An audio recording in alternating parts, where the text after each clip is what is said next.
What's up, guys? My name is Stoody. I'd like to welcome you all back to another video. In today's video, I'm going to be reviewing Richmond's 2023 AFL trade period.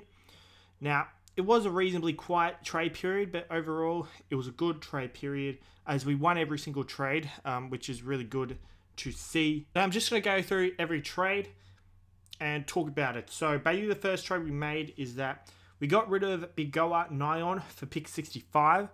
Now, this is a really good move from us because I don't understand all the hype behind this guy. You know, he's not very good at all. I don't know why some Richmond supporters think he's good, but the one game he played that I saw, he looked terrible. He looked way out of his league. He was losing marking contests to garbage players like Max Lynch and all of that. Like, I'm so glad we got rid of him because I'm sick of hearing his name. Pick 65, I know it's not a whole lot, but maybe we can find someone a little bit better than him in the draft with that pick. This guy, he's an athletic black guy, and those guys just rarely seem to work. Like, the only two players that seem to have worked out, three, I'd say Jaff, Nat Nui, and Alir. They're the only ones that come in my head now that are like him, that have actually succeeded at the top level. I know Chol has at least been average, but I wouldn't say he's superly succeeded or whatever. But this guy's never going to be anything. I can promise you that. He might get a couple of games at North, but he's not going to impress. And he'll be delisted in 2 years' time. He'll be out of the league, and no one will even know he exists. So yeah, that was a good move from us. So here's the next trade, and this is a really good trade from us as well. So we lose Ivan Soldo and pick 50 to Port Adelaide, but we get pick 41, pick 49, which we end up using again in a minute.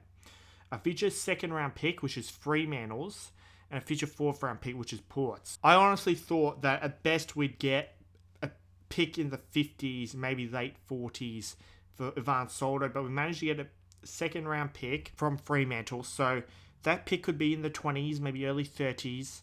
You never know. And, you know, we get 41 and another fourth round pick next year. And we swap two picks, 59 and 50, which seems pointless, but we use that 49 in a minute. 49 is better than 50. I can promise you that. So yeah, Ivan Soto, he's injury prone, he's declining.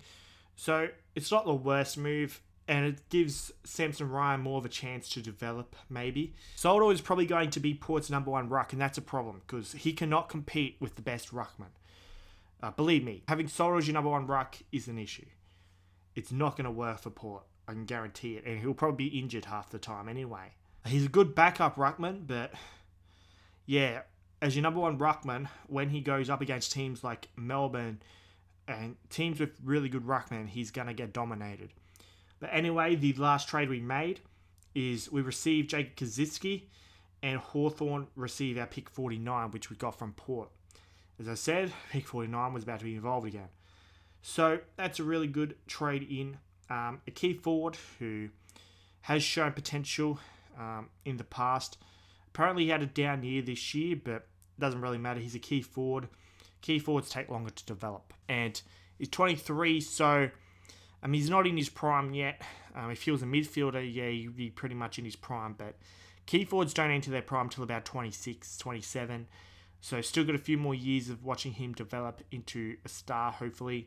I think he's definitely worth more than pick 49 for what he could potentially be. He's also versatile, can go down back as well if the forward line doesn't quite work. Gibcus and Bolter can go down forward as well, but we need to settle the players somewhere. We can't just have Bolter go forward, back. He won't be able to settle. Same with Gibcus. So we need to settle them somewhere. Make a decision. Uzo needs to make a decision on that.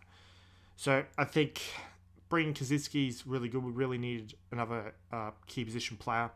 Key position players don't grow on trees. So if you can bring them in reasonably cheap, even if you're not sure if they'll be that good or not, you might as well give them a go. So might as well give Kaczynski a go. So those were all the trades that we made. I did hear that we are considering bringing in Sam Naismith as a delisted free agent. So He's obviously been a number one ruck for Sydney for quite a while. He could be handy as a second ruckman as well, back up to Nankivell. So I'm all for bringing in Naismith if Richmond decide to do that. So yeah, it'd be weird. Two former Swans playing together. That'd be pretty funny. In Nank and Naismith. So I'll have a look at our other losses. So obviously we have delisted Kalen Bradkey. He's the only player we delisted. And the retirements are Jason Castagna, Trent Cotchin, Jack Rewalt, and Robbie Tarrant. So they all retired. So they're all our list changes. Not a massive amount of list changes. But we definitely can make the 8 next year if our team's healthy.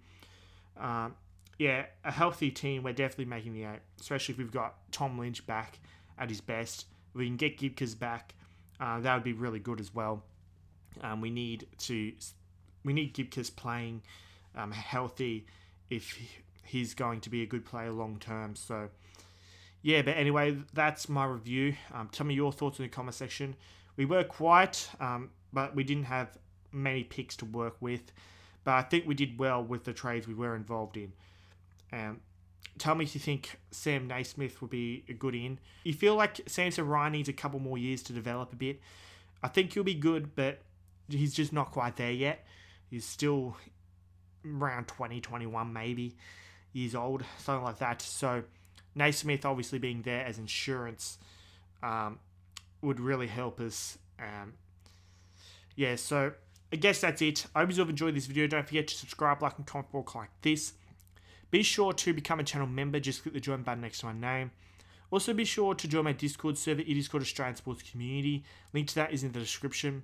Also, be sure to subscribe to my second YouTube channel. It is called Stoody Archives. Link to that will also be in the description. Also, be sure to follow me on my other social media accounts. I have Instagram, I have Twitter, and I also have TikTok. The username for all those is StoodyYT, and links to all those will also be in the description. Always have a good day, and I'll see you all in the next video.